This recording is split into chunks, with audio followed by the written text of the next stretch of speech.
Hi everyone, my name is Ajinkya. In this video, I am going to discuss about logarithm. So, ये जो series है ये मैं specifically IP mat के लिए बना रहा हूँ, बट अगर आप अदर कॉम्पिटिटिव एग्जाम प्रिपेयर कर रहे हो जैसे जेडब्ल्यू या आप इवन बोर्ड्स के लिए प्रिपेयर कर रहे हो या इवन आप कैट के लिए प्रिपेयर कर रहे हो या अदर कोई भी कॉम्पिटिटिव एग्जाम के लिए प्रिपेयर कर रहे हो, तो आई होप ये सीरीज आपको हेल्पफुल रहेगी. So, in this series, I will focus more on building fundamental concepts, क्योंकि जो कॉम्पिटिटिव एग्जाम होते हैं उनमें फंडामेंटल कंसेप्ट्स इसी के ऊपर मोस्ट ऑफ द क्वेश्चंस बनते हैं. हर साल जो नए नए क्वेश्चंस आते हैं वो फंडामेंटल क्वेश्चंस के ऊपर ही बनते हैं. तो लेट्स स्टार्ट.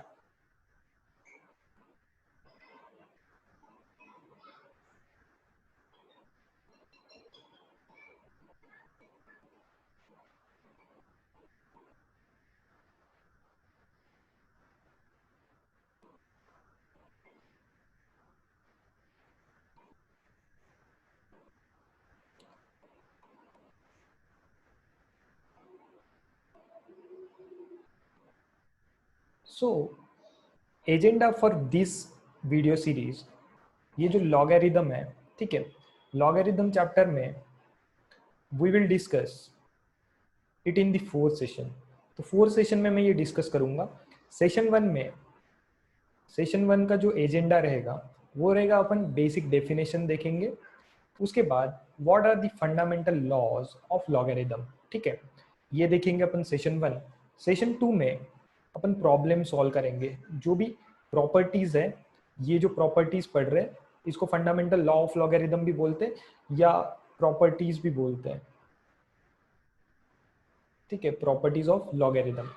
तो सेशन टू में अपन उसके ऊपर प्रॉब्लम सॉल्व करेंगे, ठीक है. उसके बाद अपन लॉगरिथमिक इनइक्वालिटीज देखेंगे. लॉगरिथमिक इनइक्वालिटीज क्या होती है और लॉगरिथमिक इक्वेशंस और जो इनइक्वालिटीज है ये कैसे सॉल्व करते हैं उसके ऊपर अपन प्रॉब्लम्स देखेंगे. उसके बाद सेशन फोर अपन ग्राफ प्लॉट करेंगे और जो अपन इनइक्वालिटीज सॉल्व करेंगे वो ग्राफ्स की मदद से कैसे सॉल्व कर सकते हैं. जो लॉगरिथमिक क्वेश्चंस है वो ग्राफ की मदद से कैसे सॉल्व कर सकते हो. और बहुत बार लॉगरिदम में काफ़ी अच्छे अच्छे क्वेश्चंस बनते हैं ग्राफ का यूज़ करके. तो वैसे कुछ क्वेश्चंस आई विल डिस्कस और मैं कुछ प्रीवियस ईयर क्वेश्चंस देखूंगा जिसमें मैं कैट के कुछ क्वेश्चंस लूंगा जो काफ़ी अच्छे क्वेश्चंस है, जैसे सीरीज वाले क्वेश्चंस है. तो वहाँ वो मैं कैट से ले रहा हूँ, वो बाकी कॉम्पिटिटिव एग्जाम के लिए भी काम में आएंगे. तो आईपी मैट के लिए भी आप ये क्वेश्चन सॉल्व करोगे तो बेटर रहेगा, क्योंकि आईआईएम जो है, जैसे कैट आईआईएम कंडक्ट करती है, आईपी मैट भी आईआईएम कंडक्ट करती है, तो क्वेश्चन सिमिलर काइंड के होते हैं. मैं ये नहीं बोल रहा हूँ कि सेम क्वेश्चन होंगे, बट जो बिजनेस मैनेजमेंट है उसमें जो आप उनको स्किल सेट चेक करना है उसके लिए जो क्वेश्चन फॉर्मुलेट होते हैं वो ऑफ अ सिमिलर काइंड होते हैं, थोड़े डिफिकल्टी लेवल ऊपर नीचे होती है, ठीक है. तो लेट स्टार्ट. तो सबसे पहले देखते हैं डेफिनेशन ऑफ लॉगरिदम, ठीक है. तो मैं इसको डिफाइन बिल्कुल भी नहीं करूंगा. सबसे पहले अपन देखेंगे लॉगरिदम के पहले कि एक्सपोनेंशियल फंक्शन क्या होता है.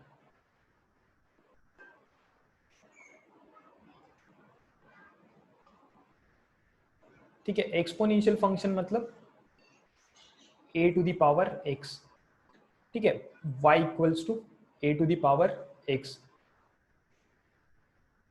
या a to the power x equals to something आया. तो जैसे मैं अगर आपको पूछता हूँ what is 2 to the power 3, तो आप क्या बोलते हो? आंसर 8.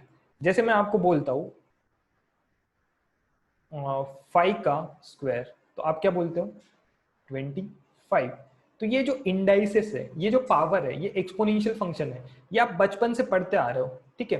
तो आपको ये काफी इजीली समझ में आता है. तो लॉगरिदम कुछ भी नहीं है. अगर आप इसको पहली बार पढ़ रहे हो तो आपके मन में डाउट होगा कि लॉगरिदम क्या है, ये लॉग लॉग क्या है. कुछ नहीं है. मैं इसको सिंपल भाषा में समझाता हूँ, ठीक है. जैसे 2 to the power 3 equals to 8, ये वाला एग्जांपल लेके मैं आपको समझाता हूँ, ठीक है. अब देखो 2 to the power 3 equals to 8 है.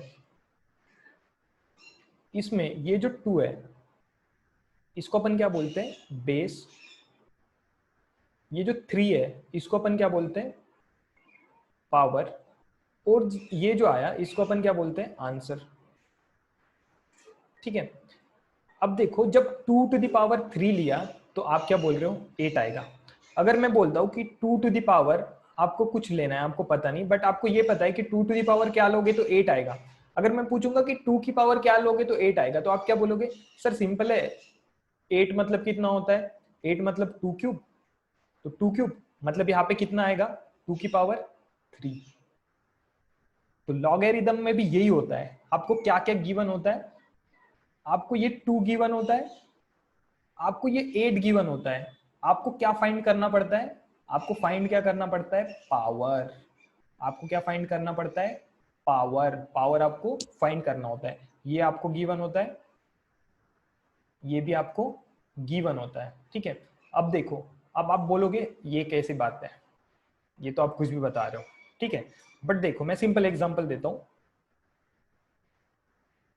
सिंपल एग्जांपल देता हूं। जैसे मैं बोल रहा हूं कि 3 टू द पावर मैं क्या लूंगा तो मुझे क्या मिलेगा, 81।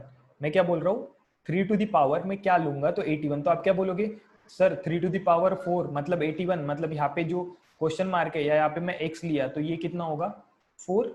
समझ में आ रहा है। तो देखो लॉग में भी क्या करते हैं, लॉग में दो चीज होती है, आपको गिवन होती है। अब ये जो आपका आंसर है, यहाँ पे आपका जो आंसर है और ये आपका जो बेस है, ये दो गिवन होता है। तो यहाँ पे आप क्या लिखते हो, बेस। यहाँ पे क्या लिखते हो, बेस।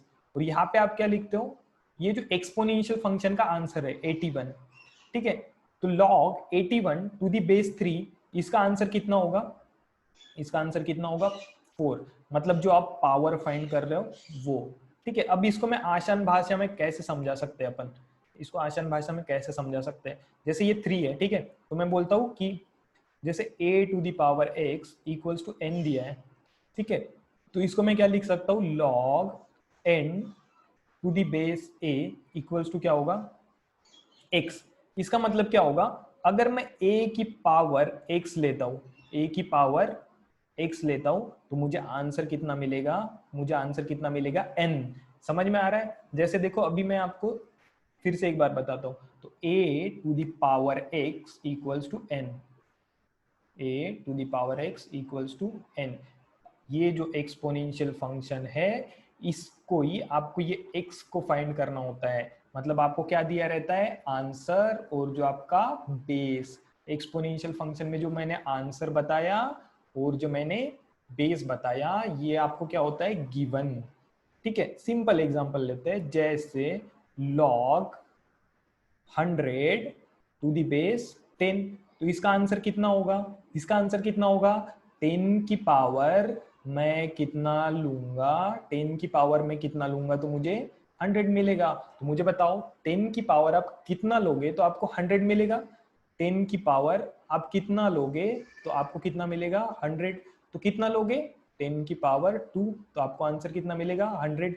मतलब इसका आंसर कितना होगा, इसका आंसर कितना होगा, 2। सबको समझ में आया। फिर एक एग्जांपल लेते हैं, फिर एक एग्जांपल लेते हैं, log 36 to the base 6 equals to कितना। तो मुझे बताओ 6 की पावर मैं कितना लूंगा तो मुझे आंसर कितना मिलेगा, 36। तो 6 की पावर आप कितना लोगे तो आंसर 36 मिलेगा, 6 की पावर आप कितना लोगे तो आंसर 36 मिलेगा, 2। सिंपल है। और एक एग्जांपल लेते हैं, log 225 टू दी बेस 15। तो 15 की पावर मैं कितना लूंगा तो मुझे क्या मिलेगा, 225। तो 15 का स्क्वायर कितना होता है, 225। तो यहाँ पे आंसर कितना आएगा, 2। और एक क्वेश्चन लेते हैं, सिंपल सिंपल क्वेश्चन है, log 125 टू दी बेस 5। तो 5 की पावर मैं कितना लूंगा तो मुझे आंसर कितना मिलेगा, 125। तो 5 की पावर कितना लूंगा तो मुझे आंसर कितना मिलेगा, 125। तो 5 का क्यूब, तो 5 का cube equals to 125। I hope सबको लॉग की डेफिनेशन समझ में आई। लॉग क्या है, सिंपल चीज है, एक्सपोनेंशियल फंक्शन को आप रिवर्स कर रहे हो, एक्सपोनेंशियल फंक्शन को रिवर्स कर रहे हो। एक्सपोनेंशियल फंक्शन में जैसे मैंने बोला 2 to the power 3 equals to कितना होता है, 2 to the power 3 equals to कितना होता है 8। बट यहाँ पे जो लॉग, जैसे एक्सपोनेंशियल में अपने को क्या दिया रहता है 2 to the power 3 equals to 8, तो आपको बेस दिया होता है, आपको पावर दिया होता है। बट लॉग में क्या दिया होता है, लॉग में आपको ये जो बेस दिया होता है और जो उसका आंसर दिया होता है, तो आपको क्या फाइंड करना पड़ता है, पावर। समझ में आ रहा है पक्का? अब देखो, अब लॉगरिथम में कुछ कंडीशंस होती है, तो ये कंडीशंस कौन सी है, ठीक है। अब जैसे मैं बोलता हूं कि y equals to A to the power x, ये आपका एक्सपोनेंशियल फंक्शन है। तो इसमें जो बेस होता है, इसमें जो बेस होता है ये हमेशा क्या होता है, ग्रेटर देन 0। अब आपके मन में डाउट होगा कि बेस यार ग्रेटर देन 0 क्यों होता है, क्योंकि मैं -3 का, अगर -3 लेता हूँ तो -3 का स्क्वायर भी 9 मिल रहा है, ठीक है। और बेस नॉट इक्वल्स टू 1 होता है। अब मुझे पता 1 की पावर x लोगे तो हमेशा क्या आएगा 1, कुछ सेंस बनता है नहीं, तो 1 भी नहीं होता है। बट ग्रेटर देन 0 क्यों होता है, मैं ये आपको बताता हूँ। अब देखो, जैसे आपका बेस अगर निगेटिव हुआ, ठीक है, अब जैसे -3, ठीक है, अब x कुछ भी हो सकता है, ठीक है, x कुछ भी हो सकता है। जैसे x मेरा 1/2 हुआ, तो मुझे बताओ स्क्वायर रूट ऑफ -3 क्या होगा, स्क्वायर रूट ऑफ -3 क्या होगा, इमेजिनरी नंबर।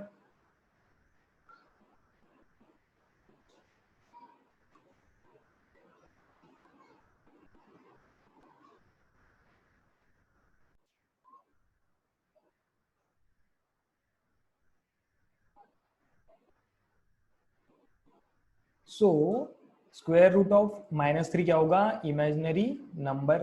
तो ये रियल नंबर सिस्टम में डिफाइन होगा क्या, नहीं। तो जब भी अपन लॉगरिथम पढ़ रहे हैं तो अपन रियल नंबर्स पढ़ रहे हैं, तो इमेजिनरी आया तो इसका कुछ यूज नहीं रहेगा। तो बेस हमेशा क्या रहता है, पॉजिटिव। उसी तरह लॉगरिथम आप जब भी डिफाइन करोगे, जब आप लॉग को डिफाइन करते हो, जब आप लॉग को डिफाइन करते हो तो log X to the base A, इसमें जो बेस ए होता है, ये बेस ए हमेशा क्या होता है, ग्रेटर देन 0। यही जो बेस है, ठीक है।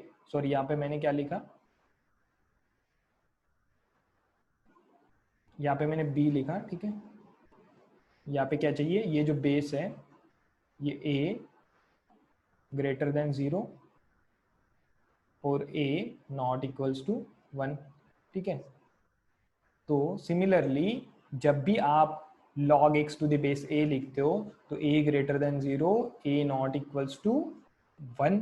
समझ में आया, यही है लॉगरिथमिक फंक्शन। इसको आप ऐसे भी लिख सकते हो, y equals to log x to the base a where a greater than 0, a not equals to 1।